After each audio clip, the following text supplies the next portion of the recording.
A very good morning to one and all present here today. Today's topic of discussion is a diagnostic insight of common mucocutaneous lesions. I said common because this is exclusively an institutional experience, and whatever common mucocutaneous lesions we come across, I'm going to talk more about that.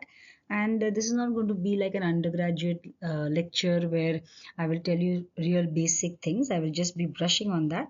We will focus on some things which are more latest, and besides certain whys which are always there in our mind, that why this and why that. So I'll try to talk about some of those aspects. So before I begin, let us see this short video, and then we'll come back to the same. The red car theory. Have you heard about that before? Never heard it. Okay, so have you seen any red cars today on the way here? I probably did, but no. Probably, yeah. Right. Now, if you were leaving your house and before you got on the road, I would have told you, for every red car you notice, I will give you $50. Would you know how many red cars you've seen on the way? Gosh. I'll look for red cars. Exactly. That's how luck works, and that's how the opportunities work. When you go through life and you're not looking and you're not aware, they're just passing by and you don't even notice. So anything, it can turn into opportunity, but you have to be aware and you have to keep looking. So we saw in this video that it is nothing but essentially a theory of selective heightened awareness, actively seeking out for details of the lesion and the history of the same amidst the onslaught of all available information. Because we all know that the eyes will see what the mind will know, and therefore selectively being aware of what is there is important in the. Most of these mucocutaneous disorders are overlapping with vesicular bullous and autoimmune disorders. We know that, for example, pemphigus is not only mucocutaneous but is also vesicular bullous and autoimmune. And all these lesions which are encompassed in this area are having similar appearance, that is either red and white, ulcerated, etc.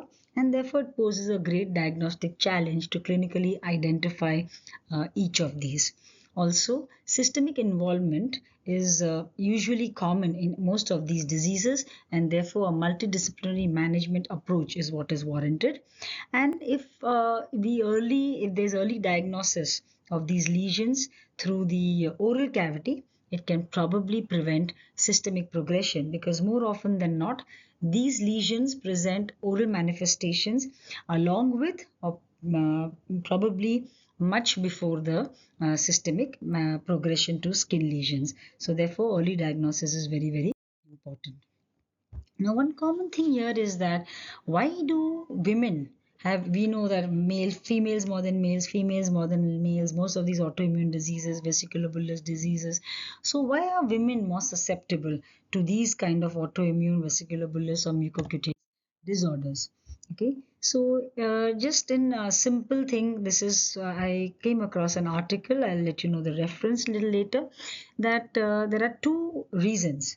First of all, the X chromosome is larger, and there are it has more genes because it is larger in size, and especially the immune related genes. So when the number of genes are more, naturally there is more chances of gene mutation. And females having 2X chromosomes, there's a double dose in women, as we all know, and therefore there will always be a more chance of autoimmune disorders occurring in women.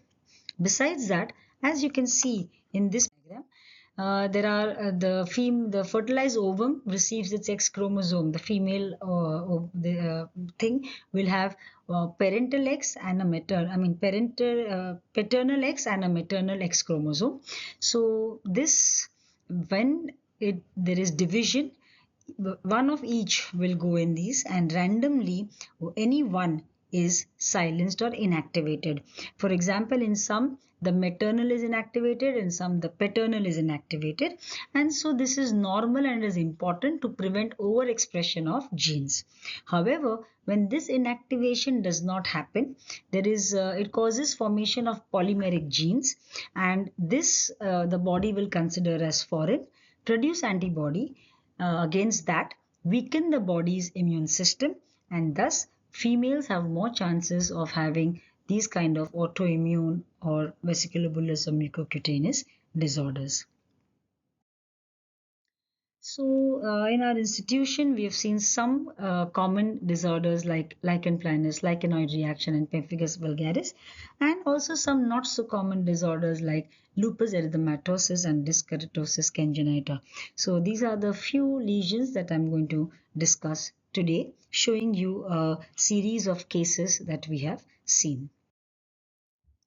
So, first coming to lichen planus, we all know that lichen is a tree moss and planus is flat, so it all grows on flat. It's a flat growth on the flat surface, okay, some kind of a growth on a flat surface.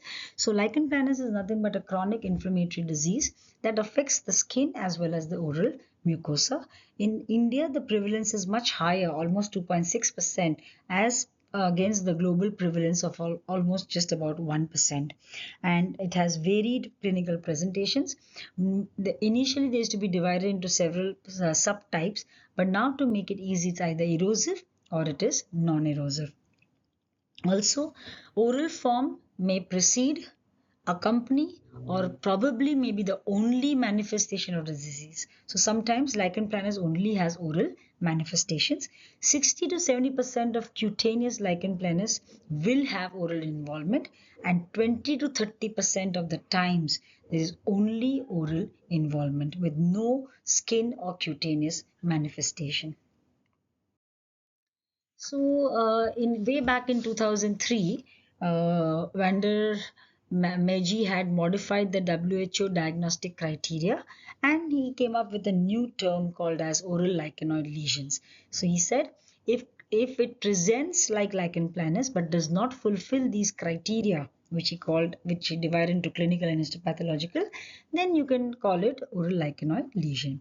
And what were those criteria to call it oral lichen planus? Clinically, he said it has to be bilaterally symmetrical lesions. Okay, that's a must. And histopathologically, there should be a band of lymphocytic infiltrate in the superficial region of the connective tissue, or basically just juxta epithelially. You should have that band with liquefactive degeneration of basal layer. He also emphasized that there is absence of epithelial dysplasia. So if dysplasia is present, he said either it's lichenoid dysplasia, that's what he called it histopathologically, or probably oral lichenoid lesion, because in the entire case series that they read and they studied, they found that only lichenoid lesions converted into carcinoma, squamous cell carcinoma, and not the lichen planus, oral lichen planus. And therefore he said that epithelial dysplasia is an exclusion criteria for oral lichen planus. So final diagnosis of lichen planus is given if it fulfills all the clinical and histopathological criteria. However, if few clinical and or few histopathological criteria are fulfilled, then it is either clinically typical and histopathologically only compatible, histopathologically typical but clinically only compatible. When you say typical, you mean that all the histopathological features are present. And when you say compatible, you mean that maybe it's bilateral, but it's not symmetrical. So all criteria are not fulfilled, or it can be just clinically and histopathologically compatible to lichen planus. So if any of these things exists, where there is only one compatibility but one typical, or either or, then it is called as lichenoid lesion. What is the need to differentiate between oral lichen planus and oral lichenoid lesion? The first need is that lichen planus, he said, was bilateral, whereas lichenoid lesion is unilateral. There is a definite etiology which was attributed to oral lichenoid lesions. For example, it could be because of drugs, certain drugs that you take, amalgam, graft versus host disease, or placement of tobacco. Besides that, lichenoid lesion also looks similar to lichen, except that there was the dense inflammation was not just juxtaepithelially, however, it extended into the submucosa. But what was important is that the malignant potential of lichen planus was much lesser, that is 1.37%, as against 2.43% in oral lichenoid lesion. And this is very interesting and important because lichenoid lesions are attributed to an etiology. So if we know that the malignant potential is higher, and if we are aware about this and we remove the cause, maybe the disease will disappear or recover, and therefore the chance of malignancy will reduce. So this was the idea of van der Waals to differentiate oral lichen planus from oral lichenoid lesions. So this is some of the case series that I would like to present over here. I told you that oral manifestations are seen in 20-30% of the patients. So very commonly we have patients presenting only with oral symptoms, sometimes aware but sometimes not aware. Okay, so we have to be very vigilant when we examine the oral cavity. So some cases, as you can see here, one of the cases has bilaterally symmetrical distribution on the lateral border of the tongue. Here you can see lichen planus lesion present in the posterior buccal mucosa and in the retromolar area. Here you can see that there are papules, in the papular variety. Can you see these dots? So we know that dots join to form a line. We've learned that in mathematics, right? So these are also same dots. These papules, when they join, they form nothing but the vicams, the so-called vicams striae. Then we have the annular variety, that is ring-like appearance, which is again seen bilaterally on both the sides. And we've seen a plaque type, which is seen on the tongue. Now this can be mistaken for leukoplakia, so the only way to know is when you take a biopsy. So all these were non-erosive because there was hardly any red component in that. Only when the redness is more, it falls under erosive category. So some cases I would like to present to you of the erosive type. This is seen on the dorsum of the tongue. This, as you can see, is in the gingiva as well as in the vestibular space on the right and left side. Again, they are bilaterally symmetrical. This also you can see in the retromolar area. The redness which you can see over here is probably the erosive, but at the periphery you will always see vicams striae. You can appreciate this even here. This is the case which is seen in the palate or palatal gingiva. This is again a very rare site. The common site of occurrence for lichen planus is usually the buccal mucosa and the tongue. Okay, palate is quite not so common. It can also present itself as desquamative gingivitis, where you can see that there is redness over here. Of course, after scaling also, when this redness persists, you can call it desquamative gingivitis. Now, I would like to emphasize over here that desquamative gingivitis is a symptom. It's, for example, like jaundice. Jaundice is a symptom, and that just tells you that there is something wrong with the liver. Hepatitis A, B, C, cirrhosis of liver, CA of liver, everything will manifest in the form of jaundice. That will be one of the symptoms is jaundice. Similarly, when you have desquamative gingivitis, it only tells you that there is some underlying mucocutaneous disorder, It can be lichen planus, pemphigus vulgaris, pemphigoid, or any other mucocutaneous or vesiculobullous lesion. Then we came across this bullous type. You can see a small bulla here. It's very, very rare to get bullous form of lichen planus. It's not at all common. So when it bursts, it will leave like these eroded areas. Okay, so bullous lichen is very uncommon. Then we had a unilateral distribution. They say lichen planus has to be bilateral, but we have seen unilateral distribution, and yeah, on the other side we have seen a lot of hyperpigmented areas. Okay, like how you can see here in the mucosa. Here also you can appreciate there are white striae, there is lesion in the buccal mucosa, but on the right side there is only hyperpigmented areas. So why do we get hyperpigmented areas in oral lichen planus? What causes this hyperpigmentation? There is this juxta-epithelial inflammatory cell infiltrate. They release certain cytokines, and these cytokines will stimulate the overlying melanocytes, which are the non-keratinocytes which are present in the epithelium. This will cause not only increased production of melanin, but also abnormal distribution with lot of presence of melanophages, which are nothing but macrophages that engulf this melanin pigment. Okay, so because of presence of lots of these melanophages, abundant abnormal distribution of melanin, you get this hyperpigmentation when lichen planus is healing especially. Then we have seen certain cases which shows only cutaneous manifestations, like here on the legs and back. Here you can see violaceous brownish spots on the hands and legs, that is the shin area. Also you can see on the stomach and as well as on the trunk, on the stomach as well as on the trunk. So whenever you have only cutaneous manifestations, there are these famous 6 P's of cutaneous lichen planus. So you have these 6 P's you have to remember. So what are these signs when it is skin lichen planus? One is that they are pruritic. That means there is a lot of itching sensation. These appear purplish or violaceous they are violaceous in color. They appear polygonal, they are flat, or they appear like papules and plaque.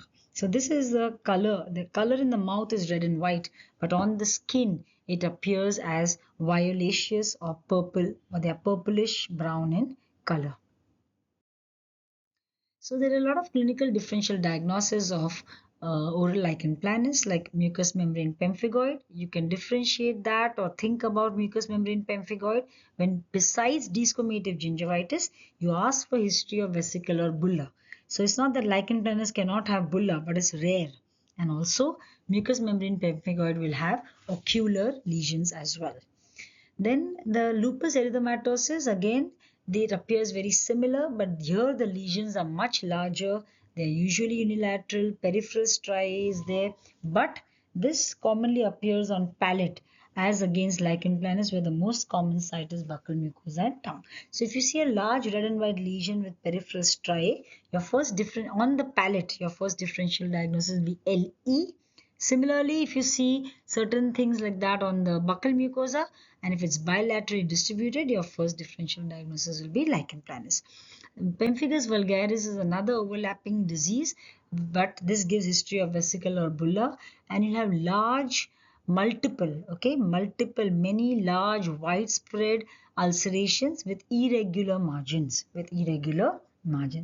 and non-homogeneous leukoplakia also appears red and white. Lichen planus shows peripheral striae, unlike leukoplakia. So it's red lesions surrounded by white, but not in the form of striae. Also, usually there is history of consumption of some or the other form of tobacco. Idiopathic can be there, but of course the percentage there is less as compared to your those associated with habit. So in the diagnostic workup of lichen planus, it has a distinct clinical appearance in most of the cases. So when you have seen several cases of lichen planus, you always know that this is lichen planus. However, a biopsy is indicated, because if the patient says, give me in writing it's lichen planus, I say no, you have to take the biopsy. Or else, if you have to rule out any other mucocutaneous lesions, if you're suspecting like mucous membrane pemphigoid or LE, you have to undergo a biopsy, and it is a must to rule out any dysplastic changes. So although Vandermeji said that dysplasia is exclusion of lichen planus, there is no concrete data to support that. So we will come to these controversies in the following slides, where they say that you have to rule out like a dysplasia in lichen planus because it's an oral potentially malignant disorder and it can undergo malignant transformation. And biopsy will typically show epithelium. It can be acanthotic or it can be atrophic, or it will have a flat epithelial connected tissue junction, and there will be a juxtaepithelial band of chronic inflammatory cell infiltrate. Can you see this? There's a band of lymphocytes just beneath the epithelium, not widespread. Okay. So there are certain advanced diagnostic techniques that can be also used to diagnose lichen planus, like immunofluorescence. For that, the tissue has to be kept in Michel solution, or for immunofluorescence, the antibody that you use here, the autoantibody that is used is your fibrinogen. Okay, so anti-fibrinogen antibody is used, and you will see that deposition at the basement membrane zone in direct immunofluorescence. You can appreciate this over here in this slide. Okay, so this is the antibody zone. That antibody is nothing but anti-fibrinogen antibody at the basement membrane. Coming to a lesion which is very closely associated with lichen planus, that is lichenoid reaction.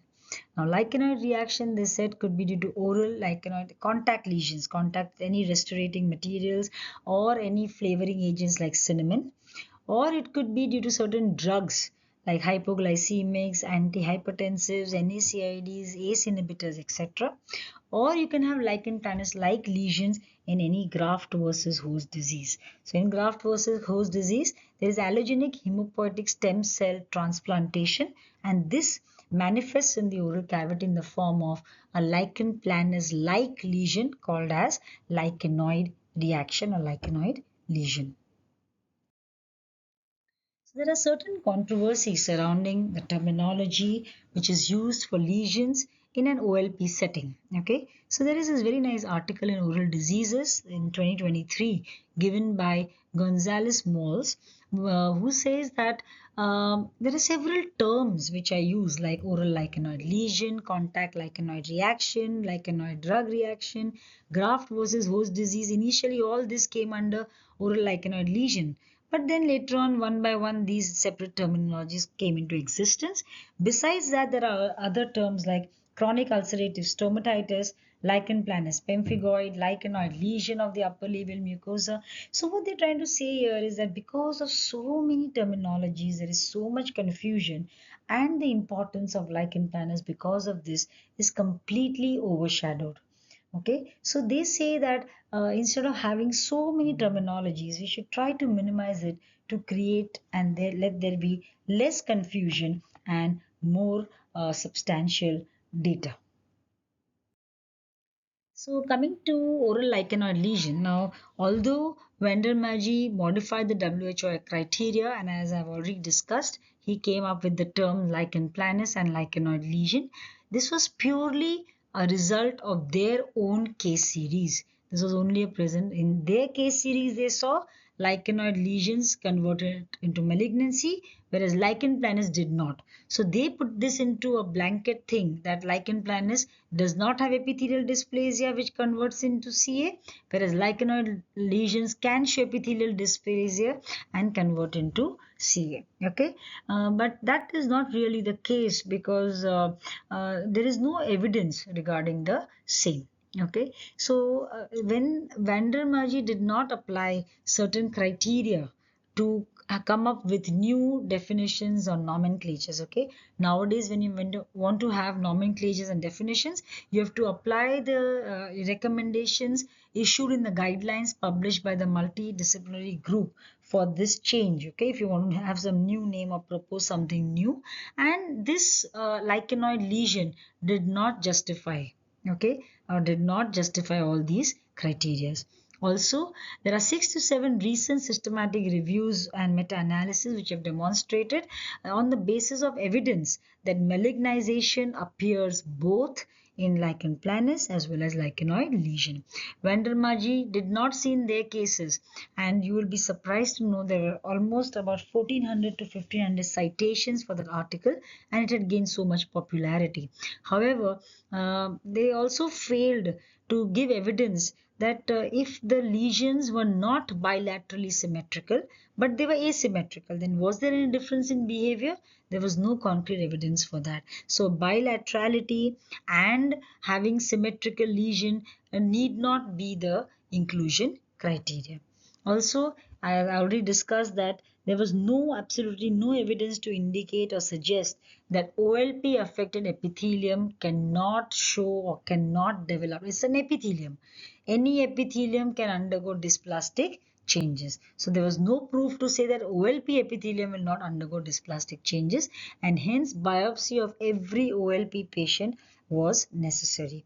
And if dysplasia was seen, then you name it as oral lichen planus with epithelial dysplasia and not oral lichenoid lesion to create confusion.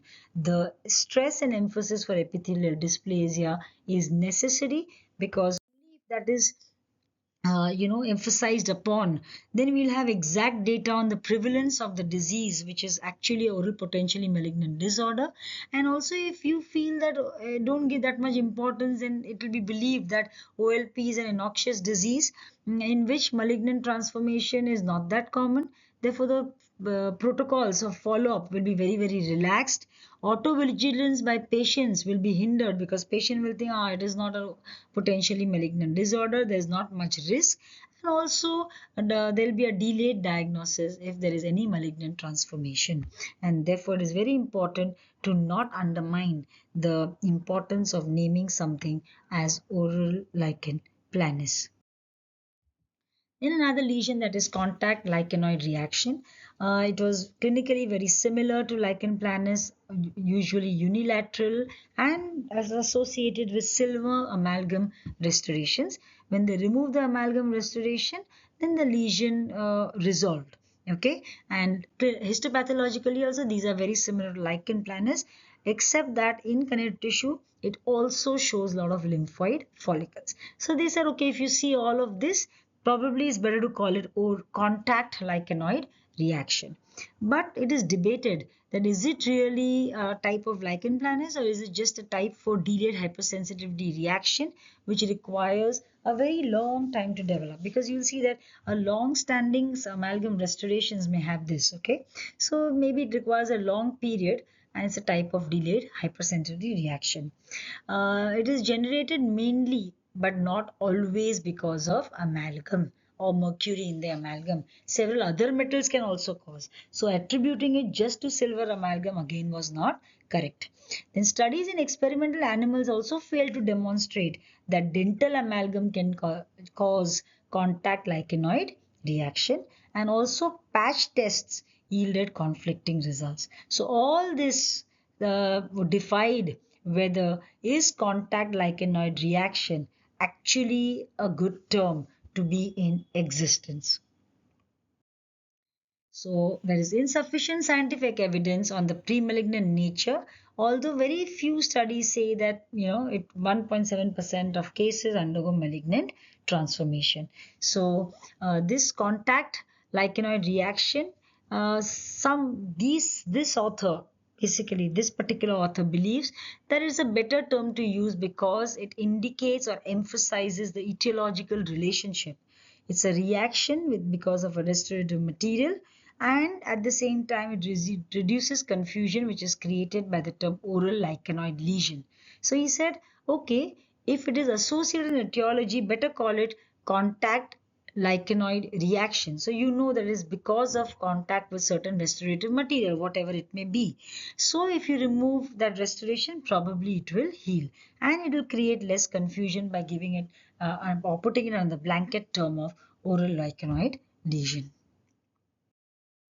So this is one example. You can appreciate that these are amalgam fillings and this is a lichenoid reaction here. And this is not a very clear picture, pardon me for this, but here there's a silver filling in this premolar and you can see that there is a lesion on the lateral border of the tongue. So probably this is because of contact with these silver amalgam restorations. Lichenoid drug reactions again appeared very similar clinically and histopathologically also. However, additional things which were present were that there were a lot of apoptotic keratinocytes histopathologically and predominance of eosinophils and plasma cells, whereas lichen planus has predominance of T lymphocytes. Okay. Now, what did not match here was that there was no close temporal relationship between the intake of drug and appearance of the lesion. Okay, so oral lesions took a very long time to develop, even and for the resolution after withdrawal. So if the drug is withdrawn for a lot of period of time, this lesion did not resolve. So we really don't know whether is it because of the drug or it is just hypothetically these drugs are implicated in the development of these lesions. So there is absolutely insufficient scientific evidence to support a causal relationship between the drug and the presence of the oral lesion. So they said, okay, actually if you want to attribute that drug is causing lichenoid reaction, then you have to do CDR, which is nothing but challenge, de-challenge and re-challenge. What does it mean?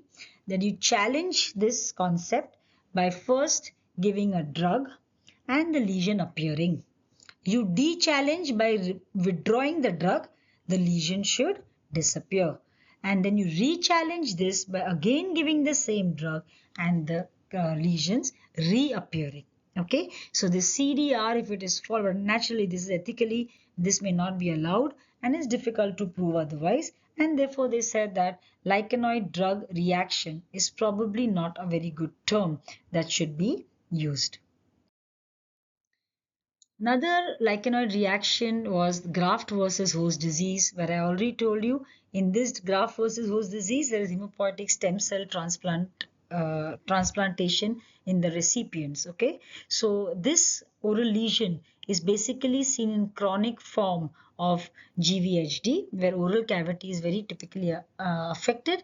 But not only will you see lichen planus like lesion, but you will also see salivary hyperfunction and oral fibrosis. So if you see of all of this, and then if you ask for history of hematopoietic stem cell transplantation, if patient says yes, then diagnosis clinically can be made that yes, this could be probably because of graft versus host disease, because there is a reason attributed. So you have to be aware that not only lichen planus like lesion, but you will have salivary hyperfunction, oral fibrosis. When you see 2-3 of these things, you have to ask the patient, because patient will not know that giving this history is important and related to his oral lesion. Okay, so when you ask for history, they will tell you that yes, we have hematopoietic stem cell transplantation, and in that case, you are almost always certain that it is graft versus host disease. So the risk of developing squamous cell carcinoma in these recipients who develop this disease is 2.78 times higher than the general population. So they said that it has a higher malignant potential, and therefore this terminology should be continued, because it will help to accurately define the prevalence of this disease and this condition, increase the already existing evidence of its behavior as a oral potentially malignant disorder, and establish a patient follow-up protocol for early diagnosis of malignant transformation. So this is very important, and therefore probably you can retain this term as oral lichenoid reaction due to graft versus host disease. Then the term chronic ulcerative stomatitis, it was given to oral lichen planus like lesions in the oral cavity. But if you do direct immunofluorescence for stratified epithelium specific anti-nuclear antibody, that is called CES-ANA, then it will respond to that, okay, unlike lichen planus. Also, lichen planus will respond to corticosteroid. However, CUS will respond to antimalarials. So they said the treatment is different, the antibody is different. Therefore, chronic ulcerative stomatitis is a better name. However, evidence-based knowledge today shows that the CES-ANA pattern is seen in 15% of typical OLP cases. Hypothesized lack of response to corticosteroids and improved response to antimalarials. It is not supported by published data, because the data says initially patient was on corticosteroids, also took antimalarials, or was on corticosteroids, changed to antimalarials, or something like that. So there is not enough evidence of published data that yes, only antimalarials is the treatment of choice. Okay, so until this convincing evidence accumulates, this term should ideally not be accepted, because it's only creating a lot of confusion. So I'm just making you aware of these terms which exist. Then is lichen planus pemphigoid. So these are again clinically smooth cutaneous lesions where blisters coexist with plaques, and that there is lichenoid appearance. But these blisters are away from where the lichenoid lesions are appearing, and they precede, the lichenoid lesion precedes the blister formation. So first you will see lichenoid reaction on the skin followed by blister formation. In lichen planus usually it is the reverse. So the specific Ig antibody to a basement membrane collagen, where you see a linear band in immunofluorescence if we are confused. Now the hypothesis that lichen planus pemphigoid is actually a non-specific phenomena secondary to tissue distortion. Okay, what is a tissue distortion? Lichenoid skin lesion. That first happens. Secondary to that, there is a reaction of the body in the form of blisters, and that's why it is called as lichen planus pemphigoid. But we know that blisters are very rare in oral lichen planus, and because of its rarity and infrequency in the oral cavity, this again is not of much importance for oral pathologists. But in oral cavity also these terms sometimes are used. Okay, so that's why I thought I will make you aware. Then you have lichen planus evolving into PVL. So some people have said that yes, initially we diagnose as lichen planus, and after some years or some months, we are now thinking it is proliferative verrucous leukoplakia. And this spectrum is probably important because if we have a de novo PVL, it has a higher chance of malignant transformation as compared to a lichen planus evolving into PVL. So this is a better situation. So already people are proposing terms for this like lichenoid proliferative leukoplakia, just because initially it was appearing like lichen and now it's appearing like PVL. It is multifocal. Okay, multifocal leukoplakia. So proliferative multifocal oral lichen planus. So there are all different terms which are coming up, but again there are not really accepted terminologies. Then there is lichenoid lesion of the upper labial mucosa. This is interesting because this is lichen planus like lesions seen in the upper lip or upper labial mucosa, and is thought to be because usually of the composite restorations in the anterior teeth and a hypersensitivity reaction to that. Okay, so here there is lichenoid changes. Along with that, there is development of granulomas. So whenever you take a biopsy of such a lesion from the labial mucosa, almost 65% of the times they've seen that the histopathological resemblance is not only to lichen planus, but there is also granulomas which have developed, and therefore the proposed term is lichenoid and granulomatous stomatitis. These are all newer terminologies. Okay, so that's about lichen planus and lichenoid lesions, and how lichenoid lesions should not be used is what one of the authors is now stating. It is stated in 2023 Oral Diseases article. Coming to the next disease, that is lupus erythematosus, where the word lupus literally means wolf. Okay, so it's like wolf-like, ferocious. Lesions are ferocious. Okay, so it's nothing but a chronic autoimmune disease. We all know there is systemic lupus erythematosus and discoid lupus erythematosus, and both of them have oral manifestations. Systemic showing more percentage than discoid. Okay, and here again the lesions are red erythematous with peripheral white radiating striae. However, they are more common in palate followed by buccal mucosa, whereas lichen planus is most common in the buccal mucosa. So here we had a case of a 36-year-old male who reported with a chief complaint of mobility in his anterior teeth. So you can see that these anterior teeth were mobile, and he wanted to get them replaced with dental implants. He's totally unaware. He has come for a dental problem. He's totally unaware of the oral lesion. And what we saw is that there is a lesion which is comprised of central erythematous mucosa surrounded by white radiating striae. You can appreciate over here central redness surrounded by white striae. Okay, patient is totally unaware of this. Now, whenever it's a protocol in the department that when you see such kind of lesions, always and always check out for skin lesions. Okay, look at the nails, look at the skin. Just because patient is not aware does not mean it does not exist. So we asked the patient if he had anything on the skin, anything at all, any violaceous patches, any blisters, boils, anything, or any itching or anything. So he said, yes, I had multiple erythematous, these plaques with hypopigmented central areas and peripheral violaceous borders. So this is what we observed. He said I had some lesion on the back, and this is what we observed not only on the back but also on the face and at the back of the ears. And patient said, yeah, I had this 1 month back and it has stopped spreading, but there's nothing to do with my mouth or anything. I have just want my teeth to be replaced. But see how we have correlated and found out that from oral, because patient is not even aware that there is any connection between this and what he has in the mouth, and provisionally we gave a diagnosis of discoid lupus erythematosus because of the classic discoid appearance of these lesions on the skin. Therefore, skin biopsy was warranted, and 4x and 10x, you can see over here that you have an epithelium which is hyperkeratotic with plugging, connective tissue stroma, and you can see these lymphoid aggregates, especially these are the lymphoid aggregates, especially around the blood vessels. You can appreciate this over here. There is hyperkeratosis, plugging, a thickened basement membrane, okay, and lymphoid aggregates close to the basement membrane. You can see thickening over here also, and there are lymphoid aggregates around the blood vessels. This is indicative of lupus erythematosus. So if you have oral lesions, how do you go about it?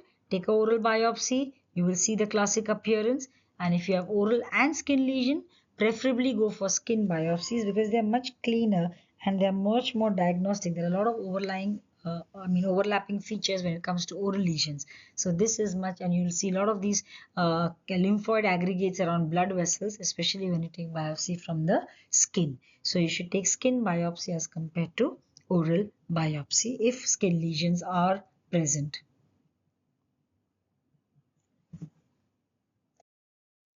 There are other diagnostic aids like immunofluorescence and ANA test, etc. But what is most conclusive, or more often than not conclusive, is the anti-DNA and anti-Smith antigen test, which is very, very specific for lupus erythematosus. So all these advanced diagnostic aids are used only when you cannot diagnose it in histopathology or clinically. Next is pemphigus vulgaris, where pemphigus literally means a blister, and vulgaris is the most common type, so we're only going to discuss that.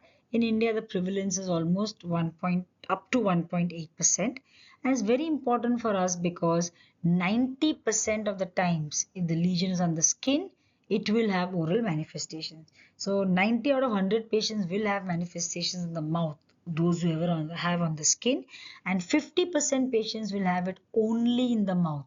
So they will not even develop skin lesions. So that's why you can prevent the progression or the further occurrence on the skin by pre-treating it as soon as you diagnose it in the oral cavity. So these are different cases.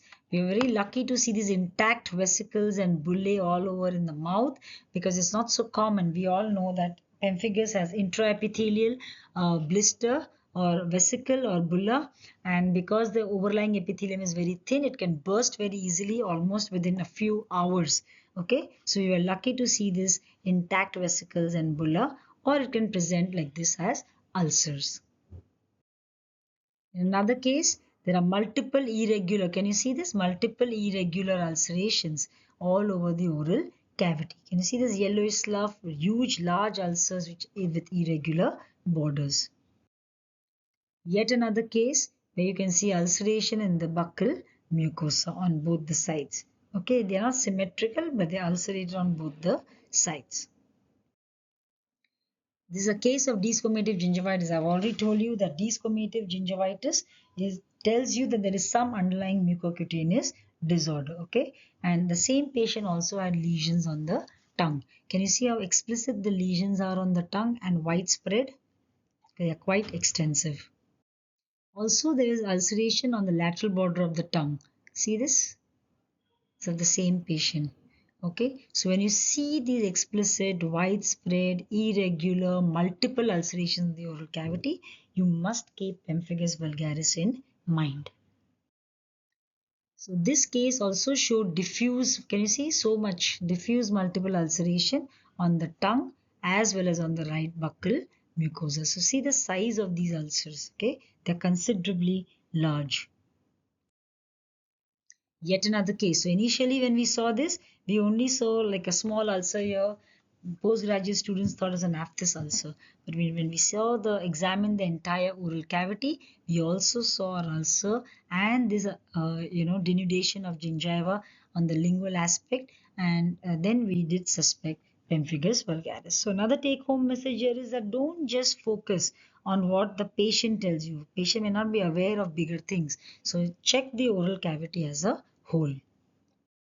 That skin lesions are also present in that patient. All right. Yet another case where you can see an intact vesicle on the chest and ulceration in the left buccal mucosa as well as gingiva. You can see this classic slough. Okay, it is irregular boundaries and it is just very large and extensive. So this case shows buccal mucosa ulcerations, crusting of lips and pigmented lesions. So here it is, you are seeing in the oral cavity as well as on the skin.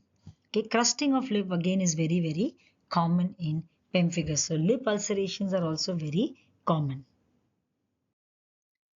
This case again showed severe form of ulcerations on the tongue, lip and crusted lesions on the back as well as the abdomen. So after you see several cases, clinically also you almost see and know, but obviously you have to perform some diagnostic test to prove yourself. This patient, I would like to go backwards here. We saw this blackish spot on the nose. We asked, do you have this anywhere else? She removed her mask and we saw this crustation on the cheek. We went further ahead and said, can we examine your body and see if you have any of such patches elsewhere? And to our surprise, there were intact vesicles or blisters that were seen on the thighs and the abdomen region. So we have to just be aware that when you see anything on the skin, go back and look for things. You'll probably find something much more than is known otherwise. So in the diagnostic workup, you can do a chairside examination, biopsy, which is obviously a gold standard. You can do immunofluorescence by using antibodies, and the most accepted and recent one is non-invasive serologic tests, that is serum anti-desmoglein 1 and anti-desmoglein 3 antibodies. We know that desmoglein 3 most commonly seen in the oral mucosa, desmoglein 1 more commonly seen in the skin. These are the desmosomal proteins which are seen on the skin as well as the oral mucosa. So if you find that antibodies are there against that, then you almost know that this is the particular disease, that is pemphigus vulgaris.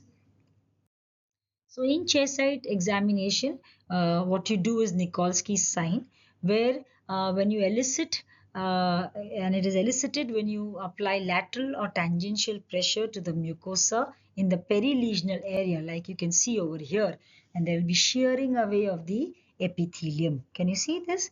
Now when I just apply pressure, the apparently normal looking edges and epithelium will shear away. And this is because of acantholysis. This is because of acantholysis. So mucocutaneous disorders, several mucocutaneous disorders show Nikolsky's sign positive.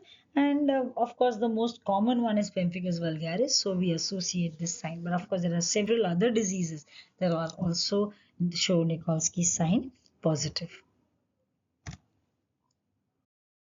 Then another chairside examination, you can do Zhang smear by taking a spatula and making a smear from the base of the freshly opened bulla.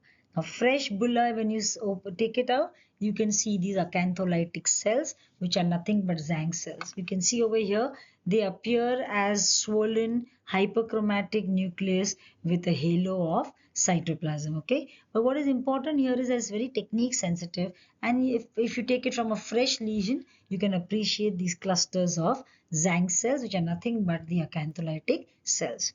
Biopsy is the gold standard, and there is a suprabasilar split. You can see this is a basal layer. There is an intraepithelial blister or supraepithelial split which is seen, which is diagnostic for pemphigus vulgaris. There's another picture where you can appreciate the basal layer, and these acantholytic cells, which are nothing but Zinc cells in this cleft or space above the basal layer, and therefore it is rightly called as suprabasilar clefting. Okay, so this is an inset of this part. So this is another case where you can see this, you can appreciate this all above the basal layer. Basal layer is intact and the split is above the basal layer, and therefore it is an intraepithelial split. Now even artifacts look similar, but they are more clear cut and more clean. They don't follow the shape of the epithelium, etc. And therefore you can make out that this is probably an artifact and not a clefting. Okay. When you do immunofluorescence with anti-desmoglein 1 and 3 antibodies, you see this classic fish net or chicken wire appearance. But what is important is that certain serologic tests or blood tests which are non-invasive are done nowadays, and it's the need of the hour that we all recognize that these are so much better and so much easier for patient to do rather than undergo a biopsy. And they're almost diagnostic because it shows 95 to 100% sensitivity and 97 to 100% specificity.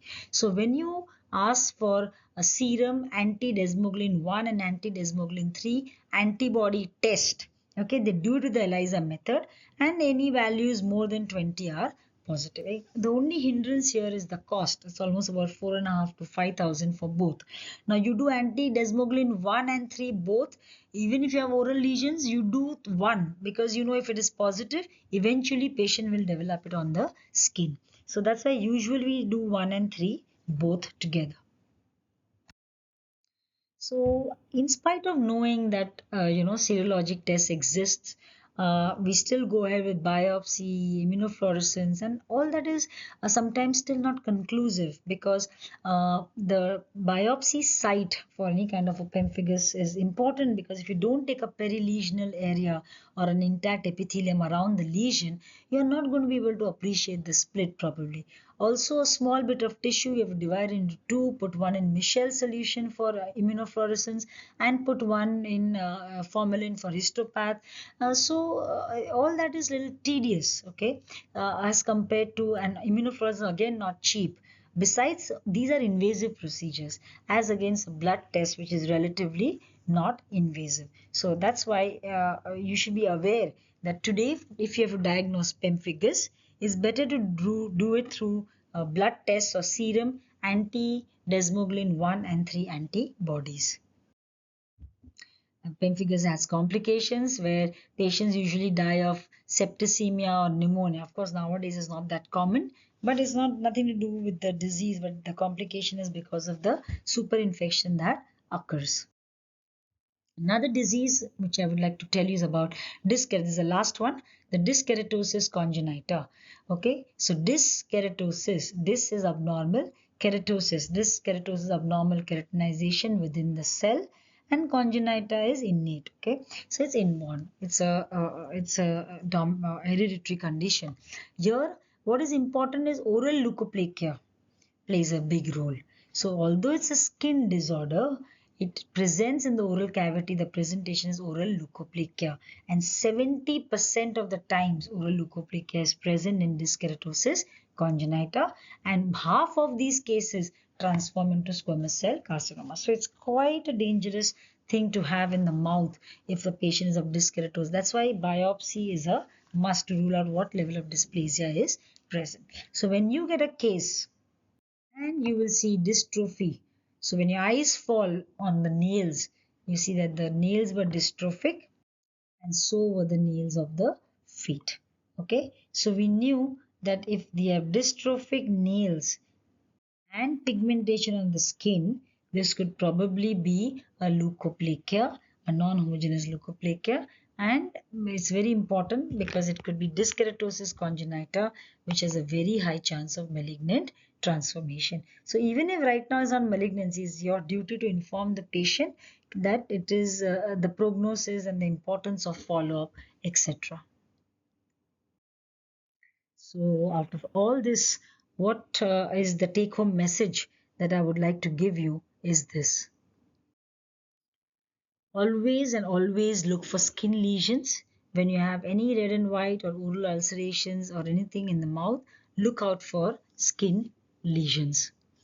Whenever you have a oral lesion and you want to take a biopsy, then always prefer a peri-lesional biopsy. Tell the oral surgeon that take little bit of the adjacent apparently normal mucosa so that you can see the epithelium and the changes that are happening. So peri-lesional biopsy is very, very important.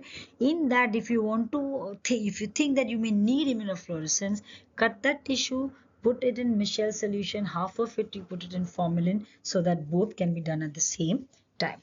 Okay, then always take sufficient depth and size of the tissue, because if you take a teeny weeny bit, the surgeon takes a small bit, then there is no conclusive diagnosis. Patient have to undergo a rebiopsy because we'll give it as insufficient tissue.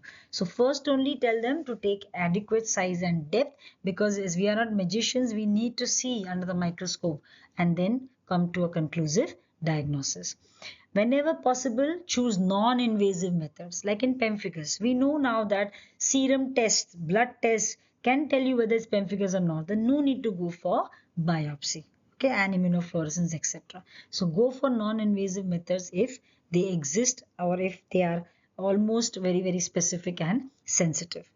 Then whatever mucocutaneous, vesiculobullous or autoimmune disease you have, always have regular and long-term follow-ups, because there is most of them can undergo malignant transformation to oral squamous cell carcinoma, or patient can redevelop something. Some diseases can be recalcitrant, they do not respond to therapy. Unless you have a follow-up, a long-term follow-up, you will not know what really needs to change or what really is changing even in the oral cavity.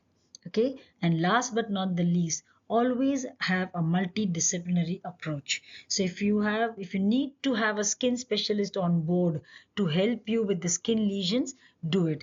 Always have this multidisciplinary approach. Okay, involve an oral surgeon, a general pathologist, dermatologist, and yourself for managing patients with mucocutaneous disorders. So thank you very much for your patient hearing, and thank you for your kind attention.